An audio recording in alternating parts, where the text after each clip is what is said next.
3 tips for reducing stress to keep your brain happy and healthy. You know that stress is bad for you. It can lead to insomnia, poor sleep, digestive issues, high blood pressure, and headaches. It can also have a negative impact on your mental health, increasing the risk of depression and anxiety.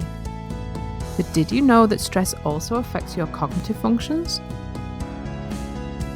Stress has been a constant of human existence for millennia. Humans have evolved to have specific reactions to stress that back in caveman days could mean the difference between life and death. And these reactions are still there, buried in your reptilian brain, prompting your fight or flight response, flooding your brain with cortisol and adrenaline. It doesn't matter whether you're facing a saber-toothed tiger or an impossible deadline, your brain and body react in the same way.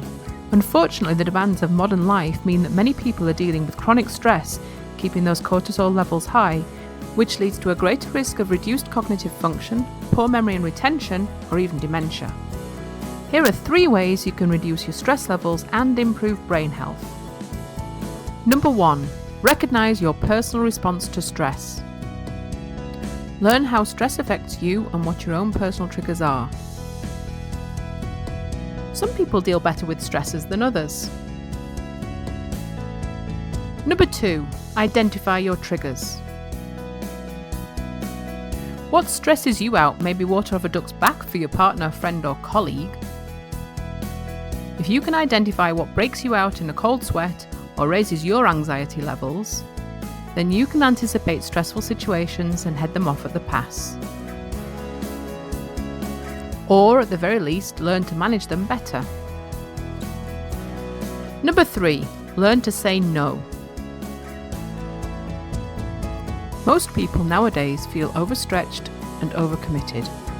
Much of modern stress comes from feeling disempowered and overwhelmed.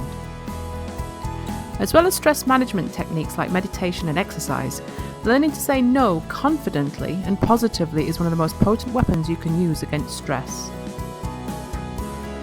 Once you know what triggers your stress response and how that response affects you, it's time to make self-care based choices. Work out what you want to say yes to in your life and let that drive your decision making about what you take on and what you don't. If you want more time to be with your family, take up a new hobby or exercise, then you can choose whether you want to work late or take on extra responsibilities.